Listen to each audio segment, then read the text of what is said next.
Tahap akhir dari proses riset bisnis, yaitu menyusun kesimpulan dan laporan penelitian.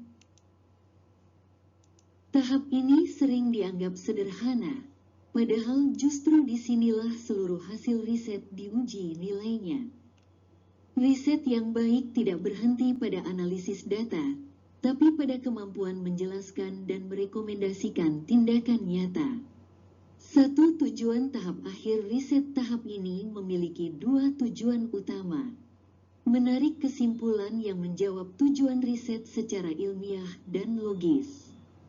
Menyusun laporan penelitian yang bisa dipahami oleh pembaca, baik akademisi, manajer, maupun pengambil keputusan. Dengan kata lain, tahap ini mengubah data dan analisis menjadi pengetahuan yang bisa digunakan. 2. Menyusun kesimpulan, formulating conclusions. Kesimpulan bukan sekadar ringkasan hasil, melainkan pernyataan akhir yang menjawab pertanyaan penelitian dan menguji hipotesis yang diajukan. Langkah-langkah menyusun kesimpulan yang benar meliputi kembali ke tujuan penelitian. Tinjau kembali apakah seluruh analisis sudah menjawab rumusan masalah dan tujuan riset. Tarik temuan utama, key findings. Pilih hasil analisis yang paling relevan, signifikan, dan memiliki implikasi praktis. Jangan membanjiri pembaca dengan semua tabel dan angka, fokuslah pada makna. Bandingkan dengan teori dan riset sebelumnya. Hubungkan hasil Anda dengan literatur untuk melihat apakah hasilnya mendukung, menolak, atau memperluas teori yang ada. Tuliskan dalam bahasa yang jelas dan netral. Hindari opini pribadi seperti, menurut saya, gunakan bahasa berbasis data. Hasil penelitian menunjukkan bahwa terdapat hubungan signifikan antara. Contoh, dalam riset kepuasan pelanggan GrabFood, peneliti menemukan bahwa kecepatan pengantaran dan keramahan kurir memiliki pengaruh positif signifikan terhadap kepuasan pelanggan. Namun faktor harga tidak berpengaruh signifikan. Maka kesimpulannya bukan sekadar harga tidak penting, tetapi faktor pelayanan memiliki pengaruh dominan terhadap kepuasan pelanggan. Menunjukkan bahwa konsumen GrabFood lebih menghargai pengalaman layanan daripada perbedaan harga. Kesimpulan seperti ini ilmiah, berbasis data, dan bisa ditindaklanjuti.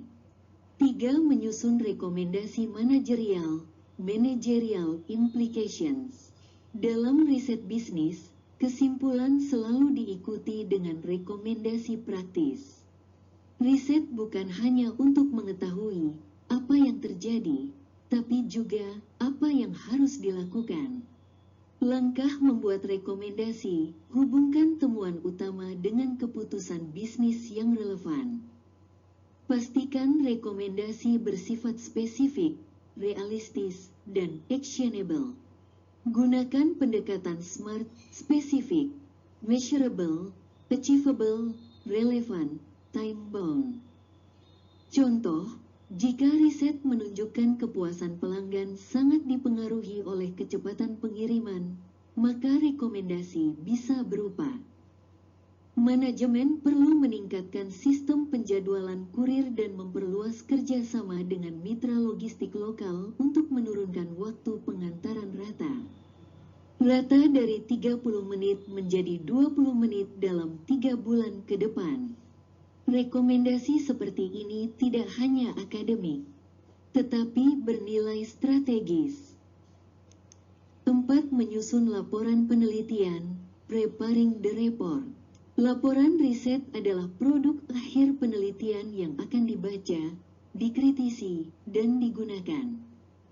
Struktur laporan yang baik umumnya terdiri dari pendahuluan latar belakang, masalah, dan tujuan riset. Tinjauan pustaka dan kerangka teoretis dasar teori dan penelitian sebelumnya.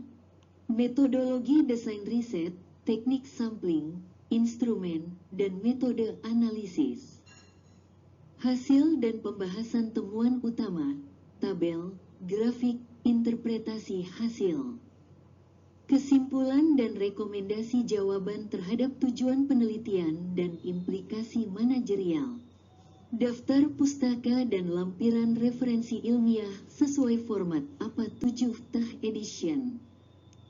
Dalam penelitian Bank Mandiri mengenai preferensi digital banking, laporan akhirnya dibagi menjadi dua versi, laporan teknis, technical report, untuk tim riset, berisi metodologi dan detail analisis, laporan eksekutif, eksekutif summary, untuk direksi, berisi temuan utama dan rekomendasi strategis dalam 5 halaman singkat. Hal ini menunjukkan bahwa penyajian laporan harus disesuaikan dengan audiens.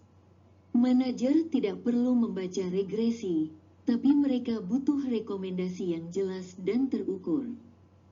6 prinsip laporan riset yang baik menurut Zygmunt dan Babin, 2013. Laporan riset yang baik harus memenuhi 4 prinsip utama. Kejelasan, clarity, bahasa mudah dipahami dan ringkas.